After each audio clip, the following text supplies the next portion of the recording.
Hi, I'm Kevin, a PhD student from the University of Washington.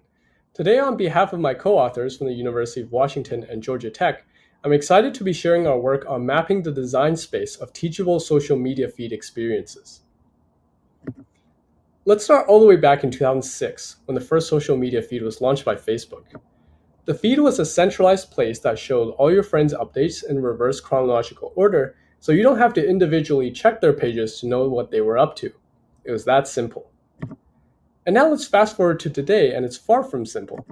Social media feeds have become deeply personal spaces ruled by data-driven algorithms. At a high level, personalized feeds rely on a diverse range of user data such as demographic information and interaction history on the platform, such as likes, to predict the kind of content that the user is most likely to engage in. The feed algorithm then draws from massive pools of existing content to identify a few that have high engagement probability, ranks them according to that probability, and then presents them to the user. This practice of engagement optimization has totally transformed the digital landscape. And with that transformation comes significant negative effects on user agency. Feed algorithms use so much data, have so many complex components, and are so opaque that the average user has very little control over how their feeds are actually personalized. And users want control. They want to reclaim their agency. And we know this because users often develop algorithmic folk theories about how these feed algorithms work, and then teach their feeds to behave through strategic interactions, such as repeatedly hitting like on TikTok videos, even though you can only like a video once. So let's consider this teaching metaphor a little deeper. Teaching is a natural interaction we've all experienced in one form or another, and at its core, teaching is about breaking down a high-level concept into smaller, more digestible concepts to form a curriculum, explaining those concepts to the learner, and assessing whether the learner has effectively grasped those concepts. In fact, the teaching metaphor has been used to help non-technical users train machine learning algorithms in a framework called interactive machine teaching, or IMT. In IMT, the user is a teacher who selects a small set of examples to illustrate a concept for an algorithm to learn, demonstrates that concept to the algorithm in an interface known as a teaching language, and then evaluates the algorithm's learning performance. This is an iterative cycle where the user has agency at every step. Now going back to social media feeds, users are already informally teaching their feeds, so what if we formally integrate machine teaching as a core interaction within the feeds themselves?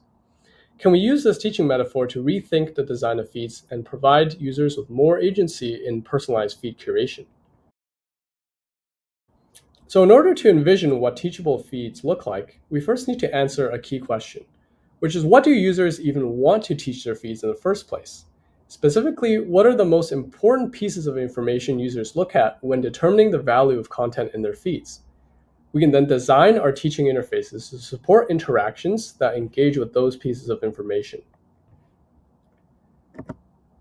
So unlike modern feed algorithms that just try to infer what users value, we ask users directly. We conducted a study with 24 regular social media users across 4 platforms: Instagram, Mastodon, TikTok, and Twitter. And we selected these 4 platforms because of their varied content formats and their different approaches to organizing their feed. So we asked users to send in screenshots of the first 10 posts they saw in their feeds and were comfortable sharing with us. We then mixed up their order and placed them in this collaborative Miro whiteboard, where we asked users to roughly reorder them into a new feed based on the order that they personally prefer. And to capture users' rationale for their reasoning, we created some information units called signals using these digital sticky notes right here. Each signal comprises of a feature and a characteristic. A feature is a category of information that can be extracted directly from a post. A characteristic is a subjective statement describing why that feature is significant for the user. We also had an optional field called action, where the user could assign an action based on their feature characteristic pair. Let's take a look at an example. Here, the participant has selected the post video as a feature, and the characteristic is that it contains singing, which is an art form they're into. Because of this combination, they want to apply an action, which was labeling this post as art. So here's an example of a completed whiteboard after a study. As you can see, the participant has written signals next to every post, and they've reordered their posts in this space. Participants could also write more than one signal for a post if they wanted to. We collected all features and characteristics across all participants and affinity mapped them into categories. From this mapping, we created two taxonomies of signals, one for features that relate to people and accounts on the platforms, and another that described only the content. Let's take a closer look at these taxonomies. Here's our account-based taxonomy. It displays people and accounts on one axis and characteristics that participants commonly paired them with on the other axis. As we can see, the original post author was a commonly mentioned feature, and it was described with a wide range of characteristics.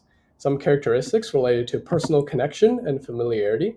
Others had a temporal component, such as an account's track record of posting content enjoyable to the user, or an account gradually shifting away from being relevant over time. Additionally, infrequent users were generally viewed positively, but not frequent posters. Here's our content-based taxonomy, where features were about actual content accounts posted. We can see that when compared to the account-based taxonomy, participants' evaluations of content were distributed over many more characteristics. Let's zoom into some specific sections here. We see that topic was a popular feature, but unlike other features, it's not always explicitly available in the post and often needs to be inferred by participants. This points to the need for making both information that can be algorithmically extracted and is explicitly available for teaching interactions. Next, high consumption effort yielded both positive and negative evaluations of posts. Some found shorter content to be more enjoyable because it was easier to consume, while others saw longer form content as more likely to contain something of interest. And in addition to the taxonomy data, participants were also asked to think aloud during the study. We qualitatively coded audio transcriptions from our study to obtain insights that might not have otherwise surfaced if we had just looked at the taxonomy data alone. First, we observed a tension between people and content-centric feed experiences. Many participants wanted feed experiences to be centered around people, that is, curating content with higher importance placed on the people posting rather than the actual content itself. For example, P17, who uses Mastodon, says, "There are some people I know 95% of the things they say are relevant to what I'm doing." These people-centric preferences came into tension when platforms increasingly shifted towards content-centric experiences. For example, 4 out of the 6 Instagram users in our study saw no content from close friends or acquaintances in the first 10 posts in their feed.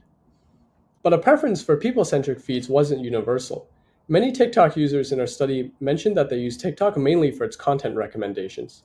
So where this tension really comes into play is within a specific platform, users prefer one, but the feed forces them into the other. And we believe that teachable feeds can offer a means for users to shift what the algorithm prioritizes to better align with their priorities. Next, participants' evaluations of posts were often nuanced and multifaceted. Even within one post, some participants expressed different, even conflicting assessments across features and characteristics. So here's an example. P22, an Instagram user, says that they do not want to see more images like the one they saw, but also don't want to mute the author who posted the image.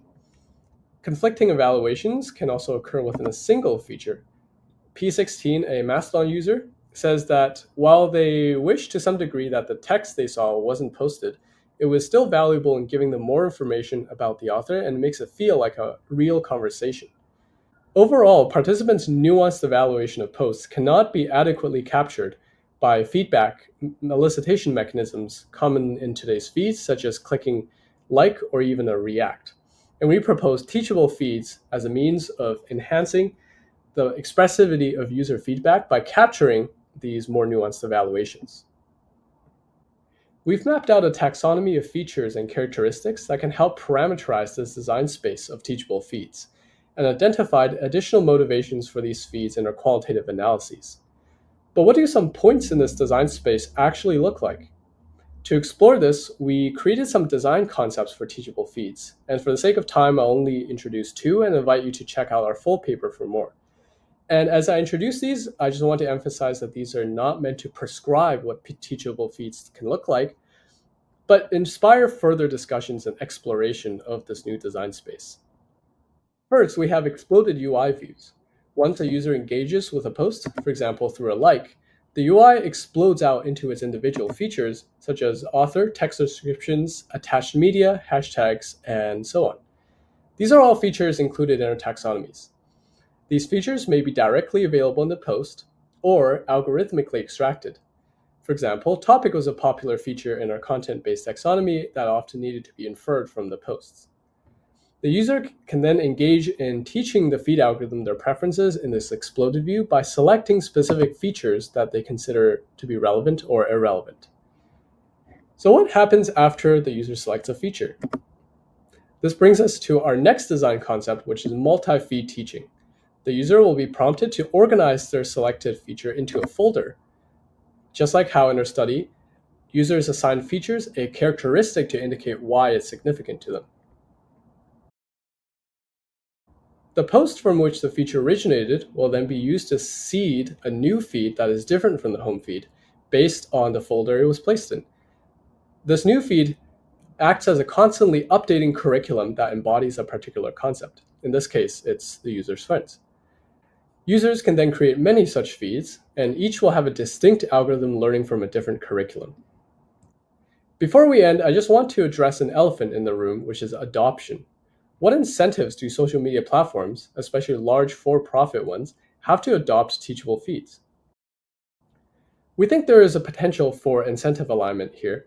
Currently, the dominant financial model for social media involves maximizing ad revenue through engagement optimization.